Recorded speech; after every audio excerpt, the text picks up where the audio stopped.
그리고 고랑에도 좀 뿌려주시고요.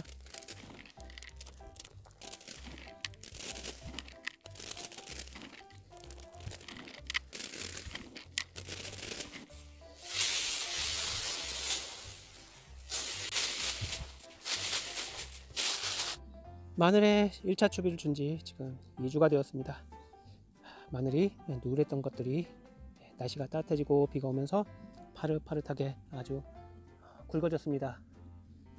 추비는 보통 2월 말 아니면 3월 초에 첫 추비를 주시고 그 다음에 한 달 간격으로 한 3번 정도 추비를 주시면 됩니다.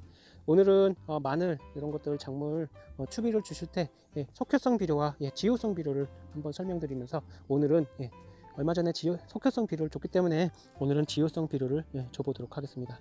이렇게 하시면은 마늘 더 크고 굵고 튼튼하게 무거운 그런 마늘을 키우실 수 있을 거라고 생각합니다. 와, 여기 마늘 보세요. 마늘대가 이렇게 두꺼운 거 보니까 올해는 마늘 아주 많이 커질 것 같습니다.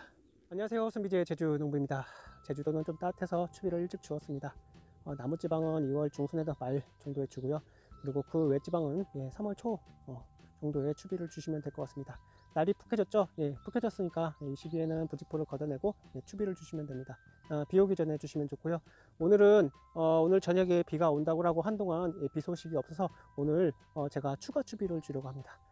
보통은 이제 이런 마늘을 키우실 때 유기농으로 키우시고 싶은 분들이 굉장히 많을 거라고 생각해요. 그래서 어떻게 하면은 유기농으로 이런 자재를 쓰시면은 효과적으로 화학비료를 쓰지 않고 하실 수 있고요.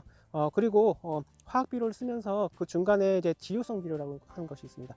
우리가 보통 보는 이런 제가 처음 해준 이런 화학비료는 효과가 굉장히 빨리 나타나는데 그만큼 효과가 금방 떨어집니다. 그렇기 때문에 추비를 또 주는 건데요. 그 중간에 이런 지효성 비료, 효과가 천천히 나타나는 이런 지효성 비료를 주시게 되면은 효과가 굉장히 천천히 나기 때문에 후반기까지 요 비료 효과를 계속 보실 수가 있어요. 그래서 작물에게도 좋고요. 그리고 효과도 계속 나기 때문에 더 크고 굵고 튼튼한 그런 농산물을 수확을 하실 수 있을 거라고 생각합니다. 첫 추비를 만약에 주시지 않았으면 속효성 비료와 지효성 비료를 함께 주시는 것도 괜찮습니다. 그리고 칼슘 비료는 어떤 친환경 비료가 있는지 그것도 이야기 드리도록 하겠습니다. 자, 제가 처음에 이제 속효성 비료를 줬습니다. 2주 전에 준 요 속효성 비료인데요. 칼슘과 질산칼슘과 복합 비료와 미량 요소가 들어간 비료를 첫 추비를 주었습니다. 이 시기에는 질소와 그리고 칼륨은 가장 많이 필요로 합니다. 처음부터 많이 필요로 하는 게 아니고 처음부터 끝까지 후반기까지 수확하기 전까지 질소와 칼륨은 많이 필요로 하고요. 그리고 칼슘을 기본적으로 필요로 합니다. 칼슘을 주게 되면은 조직이 단단해진다고 많이 말씀드렸고, 그 다음에 칼슘을 주게 되면은 그만큼 작물이 튼튼해져서 병도 잘 걸리지도 않고, 그 다음에 나중에 수확해서 드시려고 하면은 이게 저장성이 굉장히 좋아져서 1년이 돼도 씨앗을 다시 심을 시기가 돼도 썩지가 않습니다. 제가 경험을 했습니다. 확실히 칼슘제는 꾸준히 주셔야 되고요. 칼슘은 만약에 친환경이 아니시라고 하면 질산칼슘을 주시는 게 제일 좋고요. 질산태 질소가 칼슘과 마그네슘, 칼륨을 이제 상호작용을 한다고 하죠. 도움을 주기 때문에 서로 이제 흡수를 도와줍니다. 그렇기 때문에 지금 시기에 가장 필요한 질소, 칼륨, 칼슘을 효과적으로 줄 수가 있죠. 그래서 저는 첫 추비를 이렇게 주었고요. 그리고 오늘 주로 드릴 것은 이렇게 지효성 비료, 천천히 효과가 나는 이런 비료가 있는데요. 그것은 이제 유기질 비료라고 하죠. 주로 우리가 많이 쓰는 이런 유기질 비료, 이건 제주 비료입니다. 제주에서 나오는 유기질 비료인데요. 요거는 어분과 골분이 30% 정도 들어있고 체중 유박이 들어있습니다. 하지만 이런 유기질 비료를 잘 보시면은 가리 성분이 굉장히 적습니다. 따라서 친환경에서 가장 보충을 해줘야 될 게 바로 칼륨을 보충을 해줘야 되거든요. 그리고 마그네슘도 주셔야 되고요. 그 좋은 방법이 바로 유황가리 고토입니다. 유황과 칼륨과 그리고 고토, 마그네슘이 들어가 있기 때문에 부족한 마그네슘과 유황 그리고 칼리 성분을 보충해 줄 수 있어서 이 두 가지를 이렇게 이 두 가지거든요. 이게 유기질 비료고 이게 유황가리 고토인데 이 두 가지만 이렇게 섞어 주시면 어떻게 보면은 이것 질소 인상 가리와 부족한 가리를 여기서 보충해 주고 그다음에 황과 마그네슘을 주실 수 있는 효과죠. 그래서 친환경적으로 하시려면은 이것도 유기농 자재입니다. 그렇기 때문에 이것도 천연 광물로 만들어진 거기 때문에 수용성이긴 하지만 바로 이게 녹아서 흡수가 되지 않고요. 천천히 비가 오고 이슬이 맺히고 시간이 지나면 천천히 녹아서 작물이 흡수를 하게 됩니다. 이렇게 하시면은 이런 거는 이제 지효성 비료를 하고요. 지효성 비료는 이제 미생물에 의해서 그리고 자연에 의해서 빗물에 의해서 천천히 녹아서 분해가 됩니다. 요 유기질 비료는 이게 지금 곰팡이가 피었는데요. 이건 일부러 제가 곰팡이를 피워 놓은 것입니다. 곰팡이가 붙어 가지고 이게 분해가 되기 시작하는데요. 미리 이 유기질 비료를 햇볕 있는 데다 놔두시면은 요 안에 곰팡이가 피게 됩니다. 곰팡이를 피게 해서 미생물이 붙게 해서 이렇게 분해를 빨리 시키시는 것도 좋고요. 이렇게 해서 작물 위에다가 살살 뿌려주시면은 지효성 비료를 주실 수가 있습니다. 지효성 비료는 효과가 천천히 나타나기 때문에 이런 유기질 비료 같은 경우에는 이제 분해돼서 작물이 흡수하기까지는 보름에서 한 달 정도가 걸립니다. 왜냐하면은 미생물이 분해를 해서 그 다음에 그것이 녹아서 작물이 흡수하기까지 굉장히 오래 걸려요. 한 번에 많이 주시는 것보다는 보통 추비를 한 3번 정도 주신다고 하면은 그걸 한꺼번에 많이 주시지 말고 한 번 줄 거를 절반 정도 나눠서 3번 줄 거를 한 4-5번에 나눠서 조금씩 나눠서 주세요. 그러면 그 효과를 꾸준히 보실 수가 있습니다. 그리고 칼슘이 제일 문제입니다.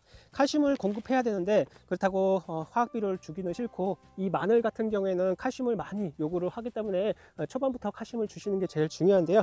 저 같은 경우에는 요 보락스 그린이라는 것을 줍니다. 요거는 유기농업자재입니다. 그렇기 때문에 안전하게 사용하실 수 있고요. 유기농업자재라서 이제 천연 광물로 만들어진 그런 자재라서 여기엔 붕소와 칼슘이 들어가 있습니다.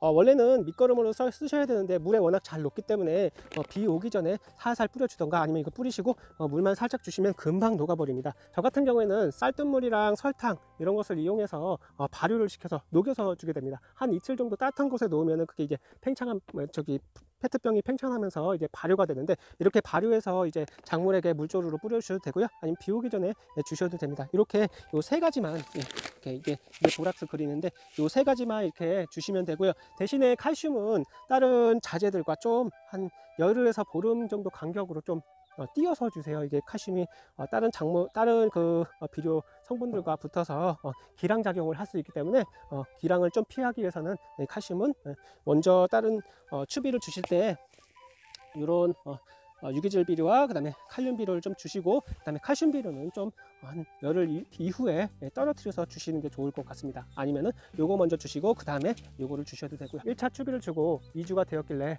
한 2주 후에 또 2차 추비를 줘야 됩니다. 그때 또 화학 비료를 줄 건데요. 그 전에 중간에 이제 지효성 비료라는 것을 이제 줘서 작물이 후반기까지 꾸준히 작물이 필요로 하는 그런 비료 성분들을 잘 먹고 더 크고 튼튼하게 키우기 위해서 오늘은 지효성 비료를 뿌려보도록 하겠습니다. 이런 비료를 뿌리실 때는 우선은 날씨를 잘 보시고 그 다음날 비가 오는 그런 시기에 주시는 게 좋고요. 비가 오지 않으면 비료가 녹지 않기 때문에 최대한 비 오는 그 시점에서 주시는 게 좋고, 안 그러면 물을 뿌려주시는 게 좋습니다. 자, 오늘은 지효성 비료를 한번 뿌려보도록 하겠습니다. 많은 분들이 요 비닐 사이사이에 어떻게 비료 성분이 들어간다냐고 얘기를 좀 하시는데, 만약에 비료 성분들이 잘 들어가지 않을 거라고 생각되신 분들은 이렇게 조금씩 찢어 주시고요. 하지만 비닐을 다 벗기게 되면 풀이 왕성하게 나와서 나중에 풀 관리를 할 수가 없습니다. 따라서 중간중간에 이 구멍을 좀 뚫어줘서 이런 사이사이에도 이런 비료들이 들어갈 수 있게 해주시는 게 좋습니다.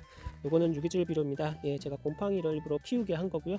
이렇게 하면은 금방 분해가 돼서 곰팡이가 있기 때문에 작물이 흡수를 금방 할 수 있을 거라고 생각합니다. 우선 유기질 비료 뿌리고요. 그 다음에 여기 유황가리고토를 뿌리도록 하겠습니다. 이 칼슘 비료는 나중에 좀 시기가 좀 지난 다음에 중간에 또 뿌려보도록 하겠습니다. 가운데 쪽을 위주로 뿌려주시는 게 좋습니다. 그리고 고랑에도 좀 뿌려주시고요.